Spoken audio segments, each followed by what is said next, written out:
Selamünaleyküm ve rahmetullah.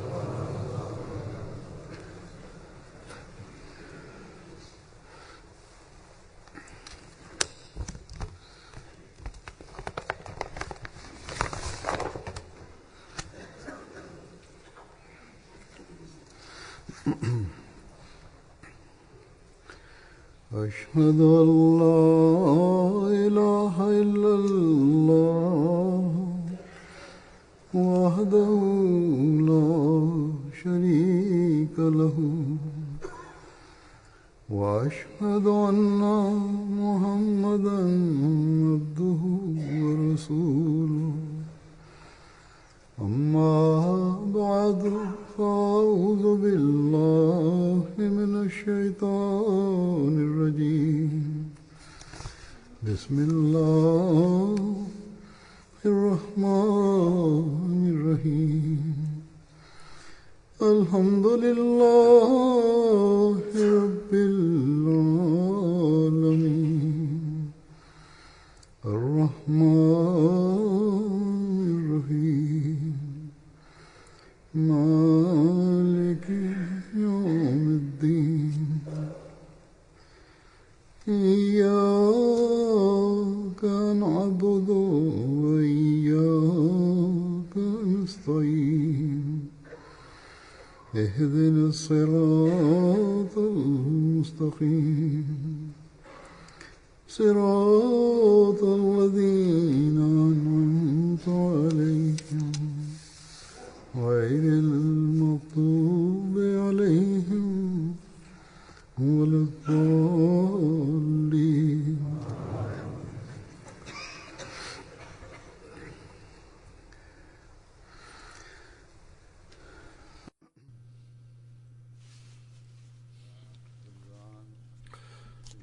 Ramazan sonsuz bereketleriyle birlikte geliyor. Onun gerçeğini bilenler ondan feyiz dahi bulurlar. Bana birçok kimsenin mektubu ulaştı ve yazıyorlar bana. Dediler ki bugünlerde fariza ibadetlerimizi daha iyi bir şekilde eda ettik. Ayrıca nafile namazları kılmamızı Allah-u Teala bize lütfetti. Onu da yaptık.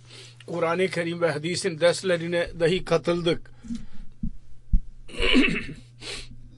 Teravih namazı dahi kıldık. Ve daha sonra teheccüd namazı dahi eda etmemiz bize nasip oldu. Aynı şekilde Kur'an-ı Kerim'i dahi okuduk başından sonuna kadar. Yazanlar şunu dahi yazıyorlar. Çok tuhaf bir durum idi bugünlerde. Acayip bir durum idi. Bugünlerde ruhani ve manevi olarak haz bulmak bize nasip oldu. Dualar ettik. Allah-u Teala dualarımızı kabul buyurdu.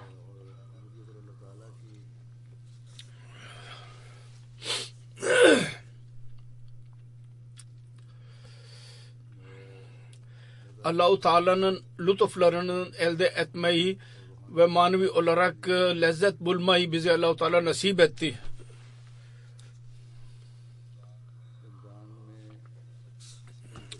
Ramazan'da bazı bereketleri dahi elde ettik.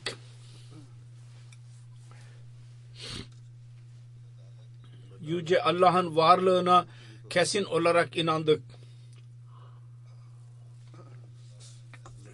Allah-u Teala ancak ve ancak kendi lütfuyla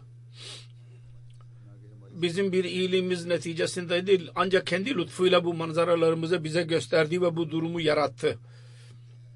Şimdi yazıyorlar, dua edin. Bu durum ebedi olarak kalsın. Bu manevi lezzetlerden Yüce Allah bize feyziyab yaptı, feyiz verdi.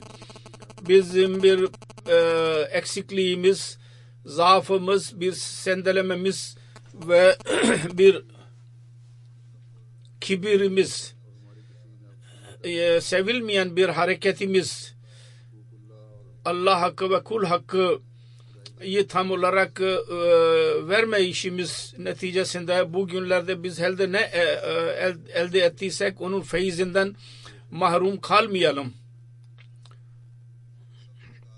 Bütün bu bereketleri ve Allah-u Teala'nın lütuflarını ki bu ayda biz nasip olduk, onu zayi edenlerden, kaybedenlerden olmayalım.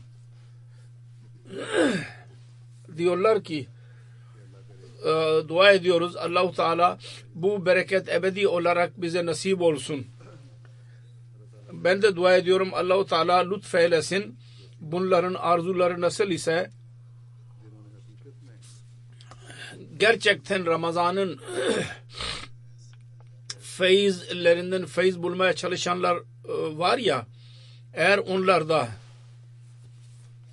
bazı eksiklikler ve zaaflar kaldıysa da Allah-u Teala ancak ve ancak kendi lütfuyla ve onları affeyleyerek onların çabalarına dahi feyiz versin. Onların çabalarını dahi kabul buyursun ve bu mükafatı ebedi kılsın.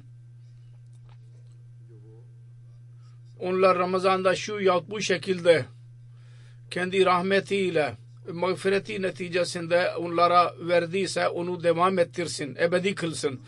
Her kim yüksek mertebelere ulaştıysa onların seviyelerini daha da yükseltsin. Ve az çaba sarf edenleri dahi Allah-u Teala çabalarını kabul buyursun ve onların ayaklarını daha iyi doğru bir şekilde mustakil olarak ilerletsin. Fakat her şahıs kendisi dahi dua etmelidir. Şimdi bizim ayaklarımız geri kalmasın. Aksine ilerlesin ve çaba dahi sarf etmeleri lazım. Allah hakkı ve kul hakkı ya biz nasıl verme konusunda biz hangi mertebeye ulaştıysak ondan bizim ayaklarımız asla geri dönmesin. Ve arkaya geriye doğru biz kaymaya başlamayalım. Yalnız ayaklarımızı sabit tutmakla kalmayıp aksine Allah-u Teala'dan güç isteyerek ilerlemeye, kendi yeteneklerimize ilerlemeye çaba dahi sarf edelim ve dua dahi edelim. Allah-u Teala bize kuvvet versin bunun kuvvetini bize nasip eylesin. Yüce Rabbimiz değişik yollarla kullarına dualara onların dikkatini çekmiştir ve buyurmuştur ki ben size yaklaşıyorum. Bunda yalnız Ramazan ayının zikri yoktur. Aksine Allah-u Teala buyurdu ki her kim rahatsız olursa ve kararsız olarak ızdırarlı bir şekilde bana geliyorsa ben o duasını kabul ederim. ızdırab ile Allah-u Teala der ki ammen yucibul mustarra izâ da'âhu ve yakşefus su'a.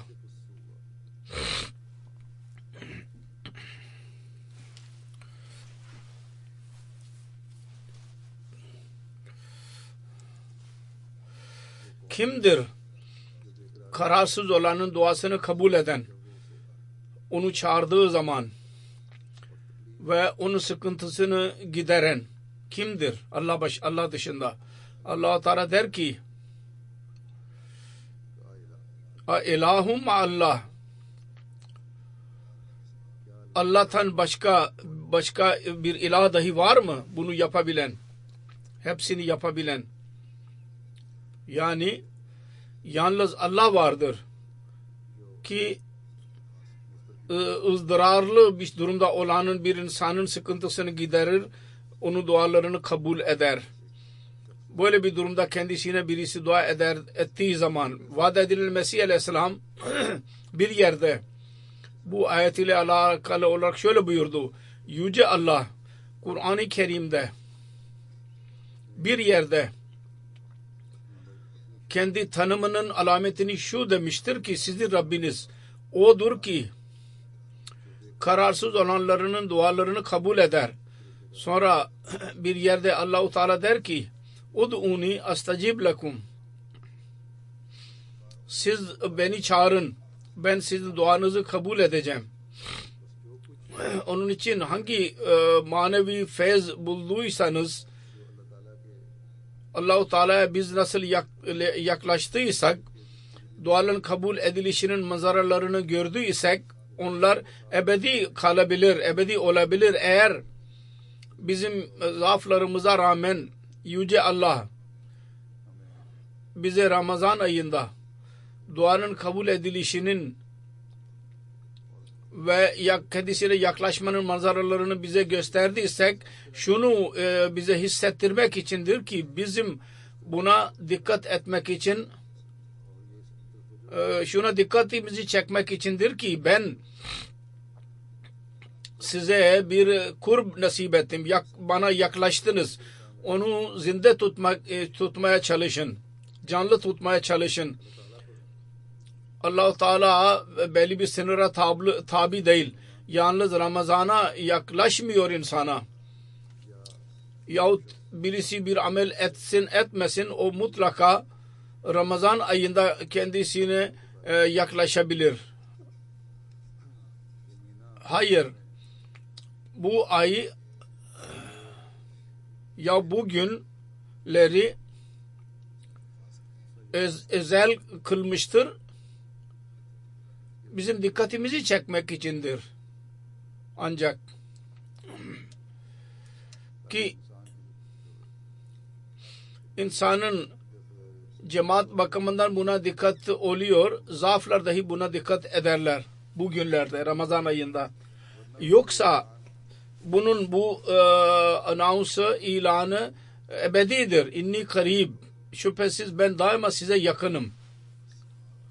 Onun için gelin ve bana yaklaşmak feyzini bulun. Ramazan'da siz topluca olarak cemaat bakımından bir çaba ile bana yaklaşmaya çalışıyorsunuz ve benden dileniyorsunuz, istiyorsunuz. Onun için ben özel bir ihsanıma göre size verdiğim bereketleri daha da çoğaltıyorum. Yoksa dualara dikkatinizi çekerek ve Allah-u Teala'ya yaklaşmanın yollarını beyan ederek Hz. Resulullah Efendimiz sallallahu aleyhi ve sellem şöyle buyurdu. Bizim Rabbimiz geceleyin orta kısmında kuluna en yakın olur. Dedi ki eğer mümkün ise o saatlerde Allah-u Teala'nın zikrini yapanlardan olun. Eğer olabilirseniz olun. Onun için Ramazan günlerinde, gecelerinde birçok kimse nafile namaz kılmaya alıştılar. Eğer bunda devamlı olurlarsa ve dua dahi ederlerse ve geceleyin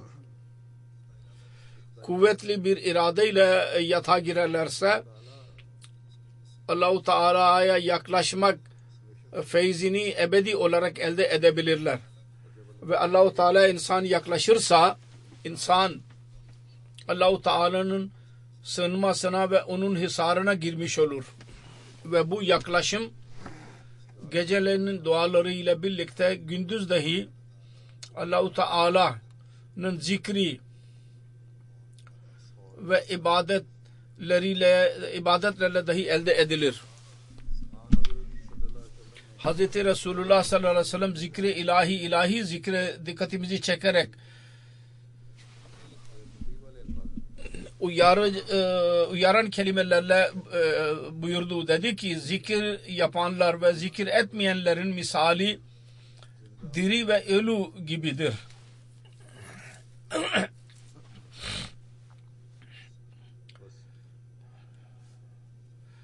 Onun için bu hayat malzemeleri Yüce Allah yıl boyunca bizim için zinde tutmuştur.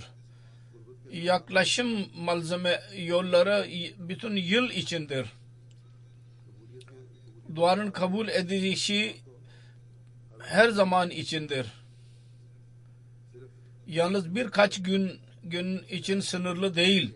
Kendimizi onunla sınırlı tutarak diğer günlerde Allah-u Teala'nın sözüne dikkat etmememiz insanı ölü haline getirir. Eğer biz gerçek hayat bulmak istiyorsak o zaman yılın diğer 11 ayında Allah-u Teala'yı hatırımızda tutmamız lazım. Hz. Resulullah sallallahu aleyhi ve sellem Efendimiz Hazretleri bir yerde kuvvetli bir şekilde Allah-u Teala'nın zikri ve onu hatırlamanın emrini, nasihatini ileri sürmüştür. Bir rivayet vardır. Resulullah sallallahu aleyhi ve sellem buyurdu ki ben size emir veriyorum. Allah-u Teala'yı çok hızlı hatırlayın ve zikrin misalini öyle zannedin ki nasıl ki bir insan düşman kuvvetli bir şekilde onun arkasında peşinde oluyorlarsa ve o adımda kurtularak kuvvetli bir kaleye girmiş olursa ve düşmana yakalanmaktan korunursa aynı şekilde kul şeytandan necat bulamaz.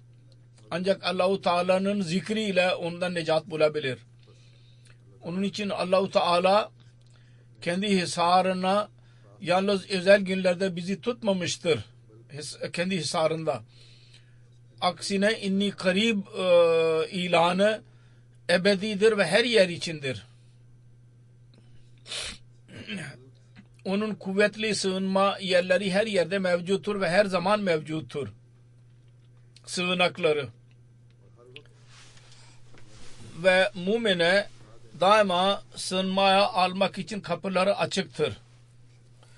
Ve şeytana mani olmak için ve Allah-u Teala'nın kullarını şeytandan korumak için her zaman Yüce Allah'ın mustaid koruyucular, muhafizler vardır.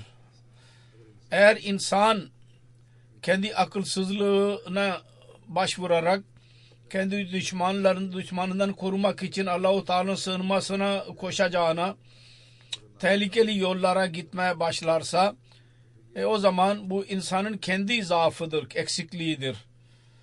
Ve aptallığının, akılsızlığının sonudur bu. Onun için Ramazan'da biz korunmuş bir hisara girmek ve kuvvetli bir kaleye girmeye çalıştık. Bizim görevimizdir ki şimdi bu sığınakta kalmak için bütün dikkatleri kullanalım. Dikkatleri elde edelim. Bizim bir zaafımız neticesinde, pervasızlığımız neticesinde biz kaleden dışarı çıkmayalım. Böyle olmasın. En kötü düşmanımızın eline dahi geçmeyelim. Onun için duaların ve hayırları yapmak için, dua etmek için, özel dikkat etmek için her birimiz daima çaba sarf etmeliyiz. Daima muhtacız biz buna. Ki her zaman Allah-u Teala'nın sığınaklarının içinde bulunalım. Dua ve zikre ilahiye önem verin. Dualarımız nasıl olmalı ve nasıl biz dua etmeliyiz bu konuda bir yerde vaat edilen Mehdi ve Mesih Aleyhisselam şöyle buyurmuştur. Unutmayınız, hatırınızda olsun. Allah-u Teala çok biniyazdır. Çoklukla ve sık sık ızdırap ile dua edilmedikçe, yani çokluk dahi gereklidir ve ızdırap dahi gereklidir. Dua edilmedikçe Allah-u Teala aldırış etmez. Bakın, dedi ki bakın, birinin karısı yahut çocuğu hasta olursa yahut bir duruşma olursa, sert bir duruşma aleyhine, ne zaman ızdıraba girer bu konular için. Onun için duada dahi asıl bir çırpıntı ve ızdırap durumu olmazsa etkisiz ve boş bir iştir o. Kabul iş için ızdırap şarttır. Dedi ki kabul için ızdırap ve rahatsızlık olmalı. İnsan dua etsin, yalnız ağzı ile kelime çıkarmasın. Yüzeysel olarak değil, bir rahatsızlık olsun kalbinde, bir çırpıntı olsun. Sonra duanın kabul edilişi için şu şartı ileri sürdü. Bir insanın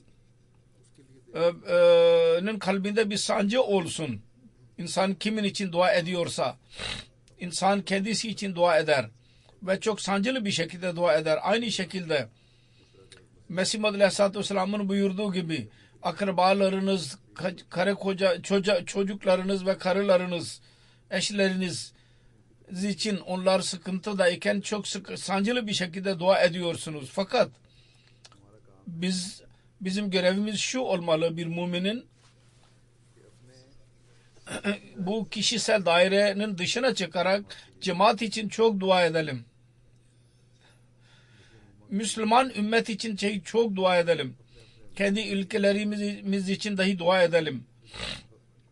Dünyaya korkunç tehlikeler vardır dünyanın başında. Onların uzaklaşması için dahi dua edelim.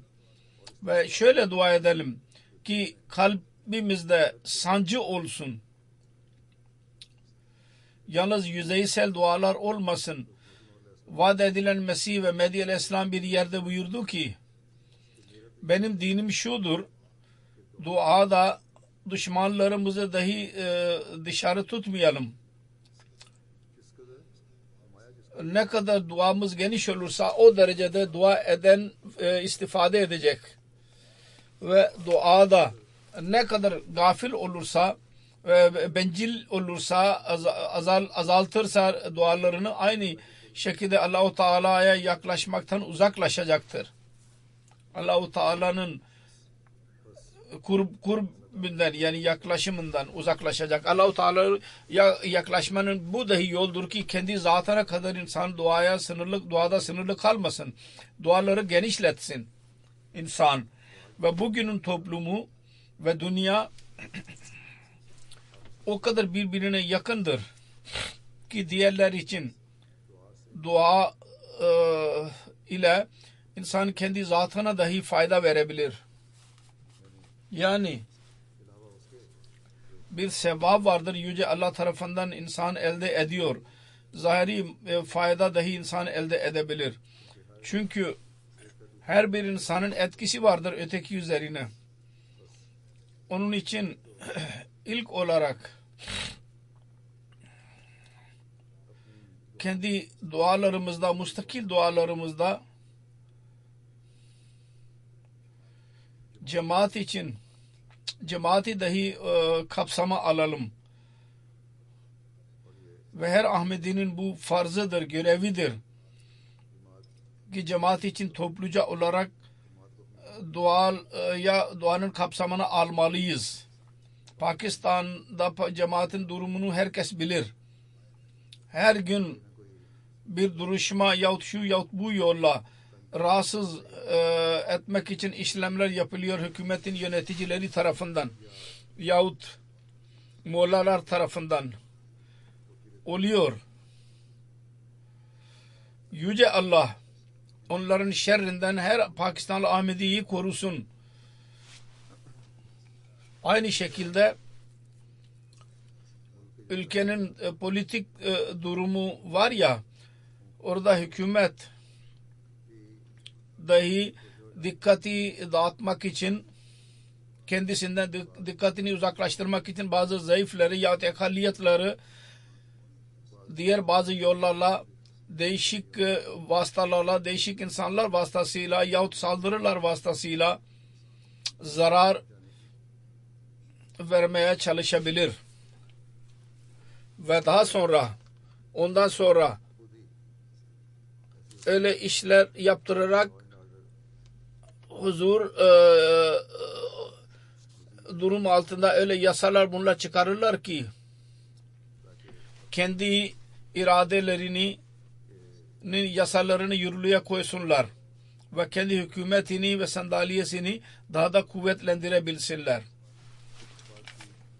Bu gibi haberler medyada mevcuttur. Bunun gerçeği nedir? Allah bilir.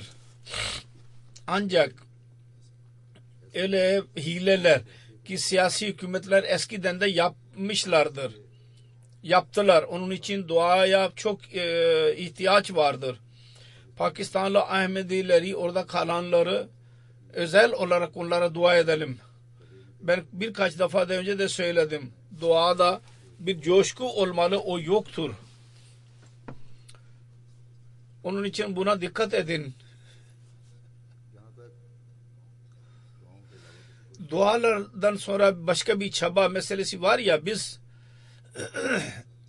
daha önce yasayı elimize aldık ve öç aldık, ne de gelecekte öç alacağız. Fakat dua silahı vardır ancak. Biz ebedi olarak onu kullanıyoruz. Ve Allah-u Teala ebedi olarak bunların planlarını cemaati sona erdirmek için var olan planları var ya, onlardan ebedi olarak bizi koruyor. Yüce Allah İnşallah gelecekte de dahi bizi koruyacaktır. Yalnız korumakla kalmayıp aksine inşallah Teala cemaat ilerlemeye devam edecek, menzillere daha da eskisinden daha fazla adım atacak. Aynı şekilde El Cezayir'de cemaat aleyhinde bir planlı bir şekilde orada işlemler yapılmaktadır. Fakat birer ikişer dışında bütün Ahmediler kuvvetli bir şekilde imanları üzerinde sabit duruyorlar ve bana yazıyorlar. Siz üzülmeyiniz. Biz her çeşit özveri için hazırız. Hatta birisi şunu dahi yazdı.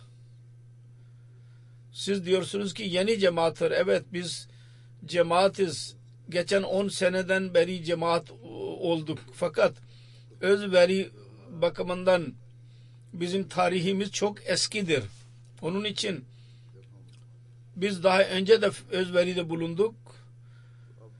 Şimdi biz hakkı bulduk.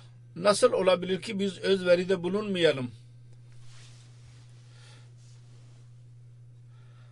Hükümet orada bilmiyor ki bunlar ne biçim insanlardır. Ne bir sert tepki gösteriyorlar, ne de imanlarını terk ediyorlar.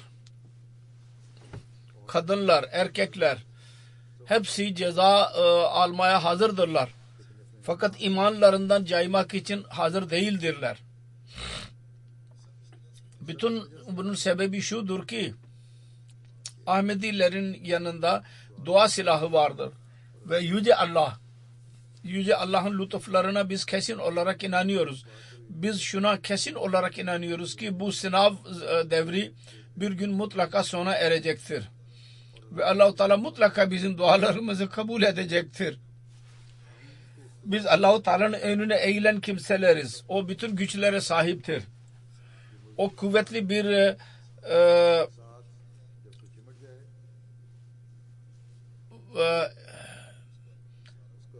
yardımcıdır. Birisi ona yaklaşırsa ona kuvvetli bir şekilde onun sığınağı olur.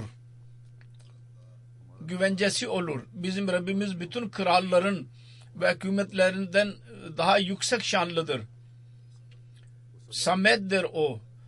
Dünyadaki hükümetler ve güçler onun önünde küçük bir karınca kadar bile değildirler. Onun için bizim Rabbimiz o kadar yüce şanlı ise o zaman korkuya hiç ihtiyacımız yoktur. Evet, sınav gelir. Bazı özveride bulunmak lazım olur. Fakat sonunda zafer kiminle birlikte Allah ise onun zaferi de onun olur. Ve Ahmediye cemaatinin tarihi şunu gösteriyor ki Allah-u Teala her sefer, her zaman cemaati kendi sığınağına almıştır. Ve düşman başarısız kalmıştır.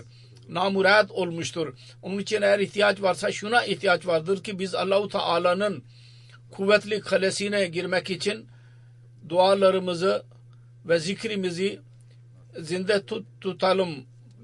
Hatta daha da çoğaltalım. Pakistan'da daha önce de söylediğim gibi her Ahmedi'nin görevidir. Duaya dikkat edelim. Bazı kimseler zannediyorlar ki direkt onların bir tehlikesi yoktur. Ve onlar dualarda tembel oldular. Bu sebepten dolayı dualara tam dikkatleri yoktur. Onlar dahi hatırda tutsunlar. Onlar dahi bir gün sınav ve iptila devri onlar üzerine dahi gelebilir. Ve kendi imanlarını korumak için onların dahi Allah-u Teala'nın sığınmasına girmeleri gerekecek. Eğer imanlarını kurmak isterlerse. Onun için böyle bir durum olmadan önce dualara dikkat edin. Ve söylediğim gibi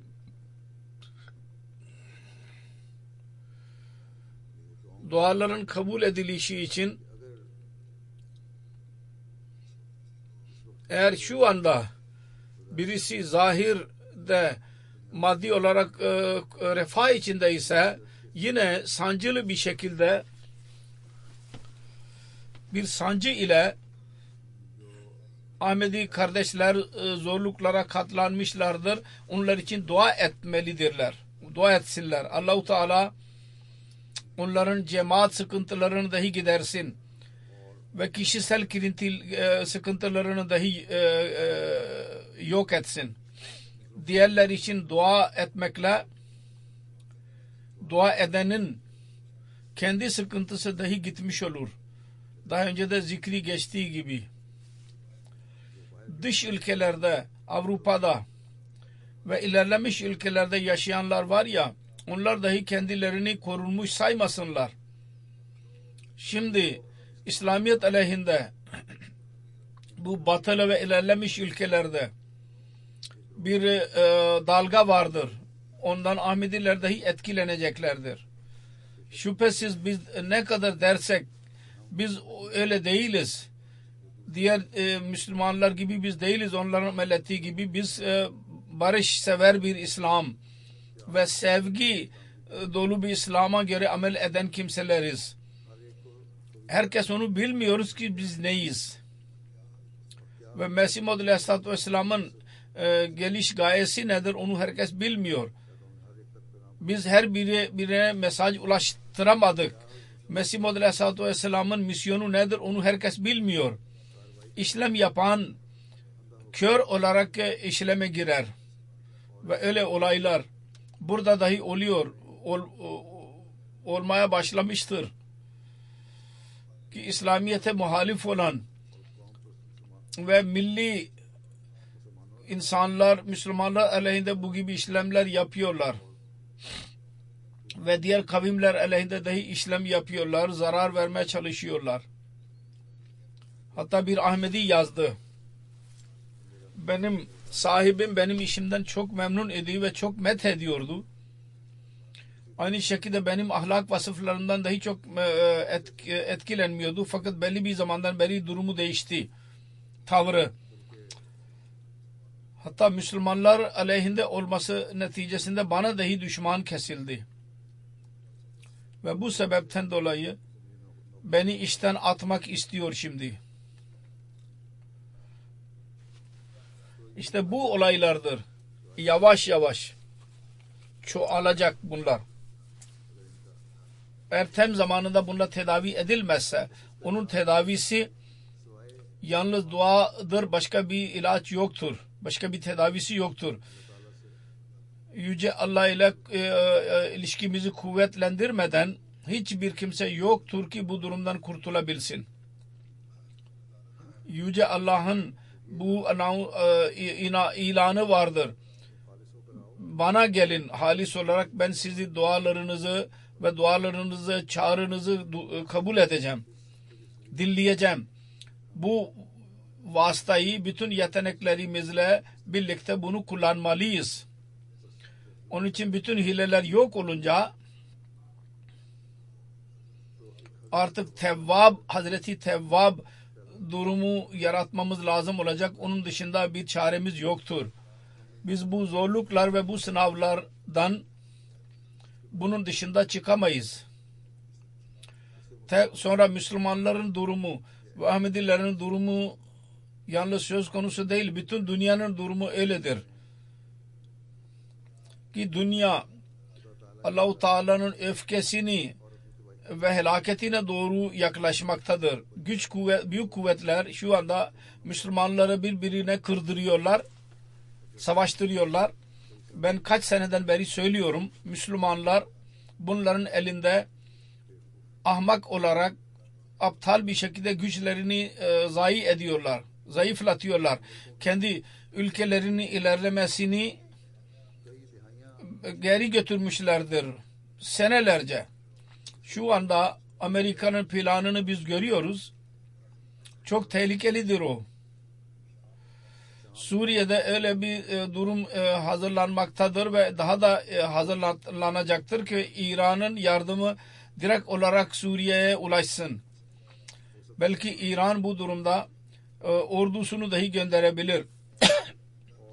Ve Amerika ve İsrail İran ile savaşacaklar. Ve direkt olarak İran ile savaş başlayacak. Ve şanssızlıkla Suudi Arabistan'ın hükümeti dahi onlarla birlikte olacak. Zahirde biz bunu görüyoruz. Ve hikmetli bir şekilde İslamiyet aleyhinde kin ve düşmanlık var ya, Müslüman ülkeleri zayıflatmak çabası var ya, bu güçler onun üzerine amel ediyorlar ve amel edeceklerdir. Ancak bu savaş sınırlı kalmayacak daha sonra.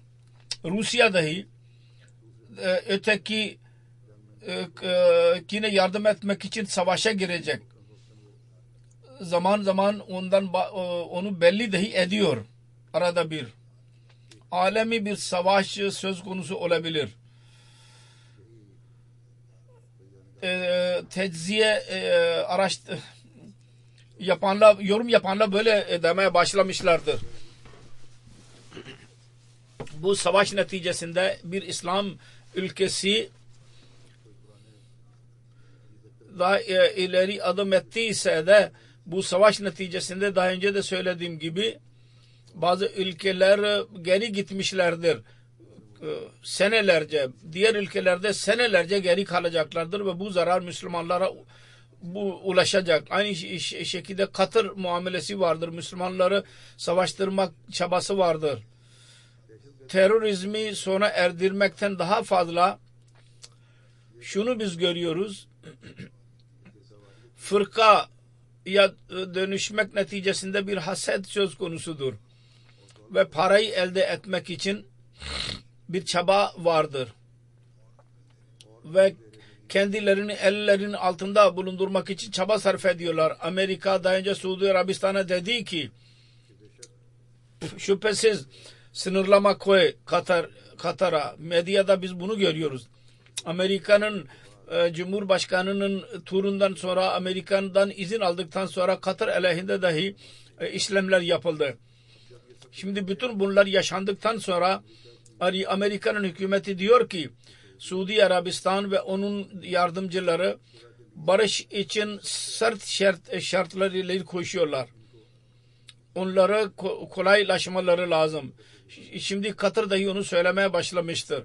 Şunu belli etmek için biz tarafsızız bu konuda. Müslüman ülkeler bilmiyorlar.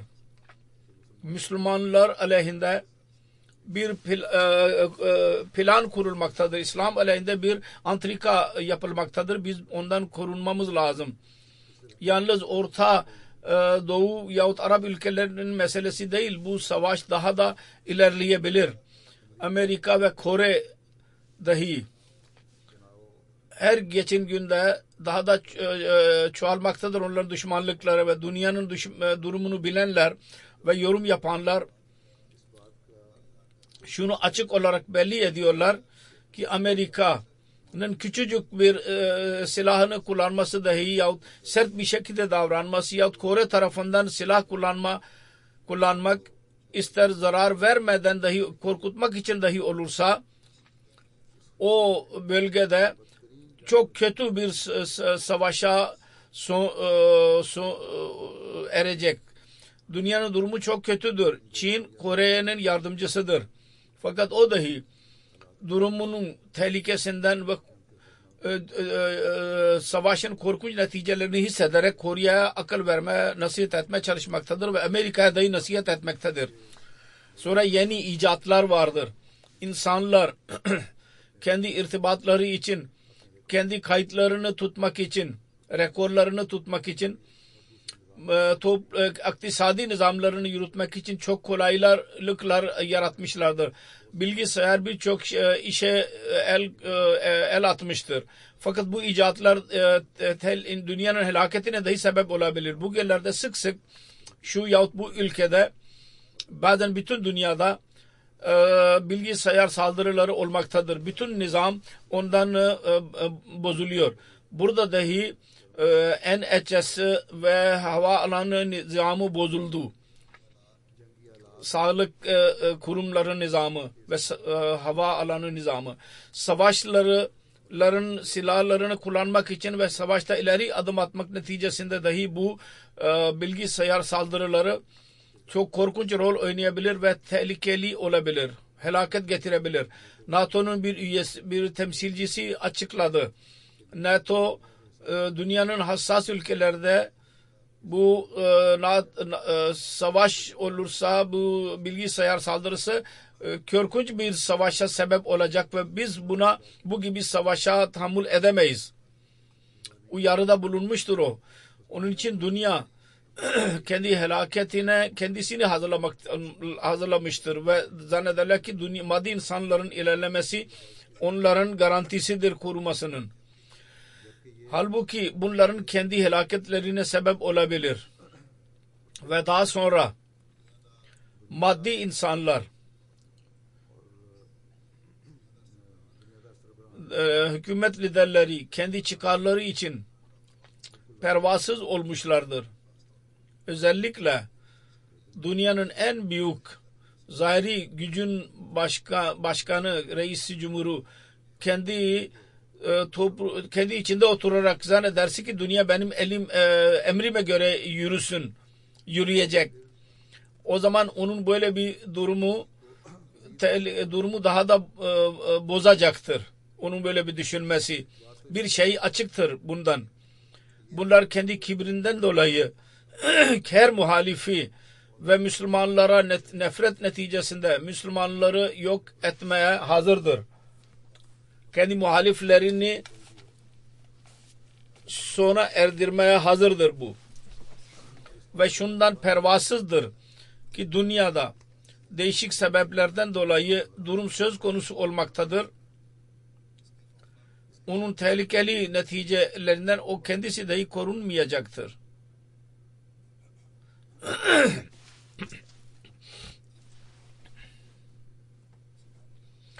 Müslümanların şanssızlığıdır. İslam'ın merkezi olanın kralı dahi doğru dürüst bir insan değil ve kendi çıkarları için ve bölgede kendi üstünlüklerini kabul ettirmek için gayrimüslimlerin kucağına girerek İslamiyet'i zayıflatıyor.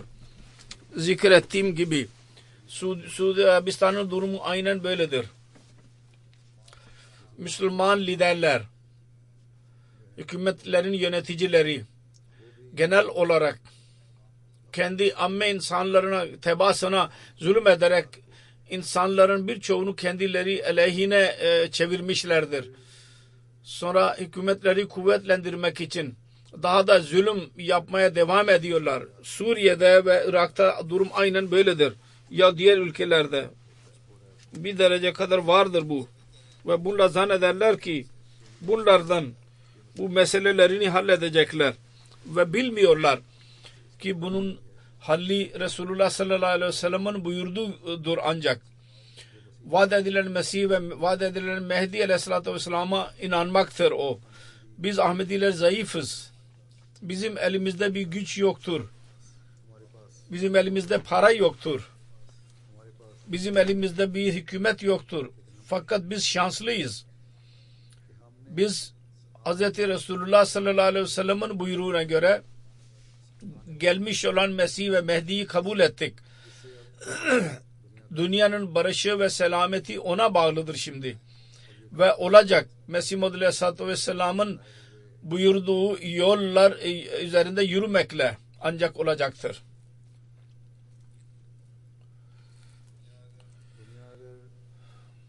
Dünya eğer savaşların helaketinden korunabilirse yalnız bir tek yolla korunabilir. O da şudur: her Ahmedi'nin sancılı bir şekilde bu helaketlerden insanları korumak için duası. Hz. Resulullah sallallahu aleyhi ve sellem bir seferinde buyurdu ki dua öyle musibetten dahi korumak için faydalıdır ki inmiş olsun ve öyle musibet için dahi ki daha inmemiş olsun. Dua ondan koruyabilir. Onun için dedi ki ey Allah'ın kulları, duayı kendinize lazım edin. Lazım kılın. Onun için Hz. Resulullah sallallahu aleyhi ve sellem'in buyruğuna göre dualara çok önem vermemiz lazım. Bugün her Ahmedi'nin görevidir ki dünyada yaşayan insanların sancısını hissederek, gelecek sıkıntıları hissederek ki daha onlara gelmemiştir ve onlar farkına dahi değildirler. Hükümetler ve bir tabaka ki kendi çıkarları için öyle hareketler yapıyorlar. Fakat milyonlarca insan, masum insanlar vardır, o ülkelerde vardır. Onlar bilmiyorlar ki ne olacak ve ne oluyor onlarla. Onların durumu ne olacak? Onlar zararlı ve masum, zararsız ve masum kimselerdir. Zararsızdırlar onlar ve masumdurlar. Onlar için görevimizdir ki dua edelim. Bu insanlar maddi insanlar dahi zannediyorlar ki söylediğim gibi dünyadaki hisarların içinde kalarak bu etkilerden korunacağız. Fakat onlar bilmiyorlar ki afetler ve helaket daha çok hızlı bir şekilde çoğalmaktadır. Bugün Mesih Muhammed Aleyhisselatü Vesselam'ın kölelerinin görevidir ki kendimiz için dahi dua edelim. Allah-u Teala bizi dinden yana tutsun ve Allah-u Teala ile kuvvetli alaka kuralım ve dua etme konusunda daha da ilerletsin Ahmedileri ve onların sıkıntılarını yok etsin. Ayrıca Müslüman ümmeti Muhammed için dahi dua edelim. Allah-u Teala onlara dahi akıl versin. Onlar kendi makamının sorumluluklarını anlasınlar. Yabancılara ve İslamiyet'e düşman muhaliflerin kucağına düşmesinler. Allah-u Teala onların selameti ve ilerlemeleri için bir elçisini göndermiştir. Onu kabul edenler olsunlar. Aynı şekilde sancılı bir şekilde insanları helaketten korumak için dahi dua edin. Savaşların ertelenmesi için dua edin. Dualar ve sadakalarla savaşlar ertelenebilir. İnsanlar dua ederlerse ertelenebilir savaşlar. Biz memnun değiliz ki dünyanın bir kısmı berbat olsun ve ondan sonra dünya akıllansın ve Allah-u Teala'ya eğilsin ve gelmiş olanı kabul etsinler. Aksine biz şununla mutluyuz ve çaba sarf ediyoruz ve dua ediyoruz ki Yüce Rabbimiz hiçbir insana onun kötü ameli neticesinde helak etmesin ve dünyaya akıl versin ki onlar kötü sonuçtan korunsunlar. Mesih Muhammed Aleyhisselatü Vesselam'ın kölelerinin durumu budur ki bu mesajı genelleştirsinler. Afiyet hisarı ancak şimdi Mesih Muhammed Aleyhisselatü Vesselam'a birleşmek neticesinde elde edilebilir. Yahut kendisiyle birleşmek vardır. Orada biz dua edelim insanlar için. Şu yakin ile dua edelim, kesin bilerek ki Yüce Rabbimiz lütfeylesin ve bizim dualarımız onlar akıllansınlar ve Allah-u Teala onları helakete düşmekten dahi korusun. Yüce Allah-u Teala bize güç versin. Biz bu kendi misyonumuzu tamamlayan olalım. Bu da Mesih Muhammed Aleyhisselatü Vesselam'ı getirdiğiydi. dünyayı Hz. Resulullah sallallahu aleyhi ve sellem'in bayrağı altına getirmeliyiz. Ve bunun için bütün yeteneklerimiz ve çabalarımızı amele koyalım. Ve duaları dahi sona erdirelim ki Mesih Maud Aleyhisselatü Vesselam'ın üstünlüğü dualar neticesinde olacaktır. Kendisine ancak dua silahı verilmiştir. Onun için söylediğim gibi Ramazan'dan sonra dahi bizim Allah-u Teala ile kuvvetli alaka kurarak dualarda ve ibadetlerde daha da ileri adım atmamız lazım. Atmalıyız. Allah-u Teala onu bize nasip eylesin. Amin. Vaat edilen Mesih Aleyhisselam şöyle buyurmuştur. Dua çok kuvvetli bir şeydir. Kur'an-ı Kerim'de birçok yerde bundan nasihat edilmiştir. Öyle insanların durumundan bahsedilmiştir ki onlar dua neticesinde zorluklardan korundular. Necata kavuştular. Peygamberlerin hayatlarının kökü ve onların başarılarının aslı ve asıl kaynağı budur. Bu duadır. Dedi ki ben size nasihat ediyorum. İman ve ameli kuvvetlerinizi çoğaltmak için dua edin. Dualar neticesinde öyle bir değişiklik olacak ki Allah-u Teala'nın lütfuyla sizin sonucunuz hayırlı olacak. Allah-u Teala hepimizin sonucumuzu hayırlı eylesin ve biz asla şeytanın kucağına düşenler olmayalım. Ve Allah-u Teala sallallahu aleyhi ve sellem ve onun Resulüne Allah-u Teala'nın emrine göre hayatlarımızı geçirenler olalım. Amin.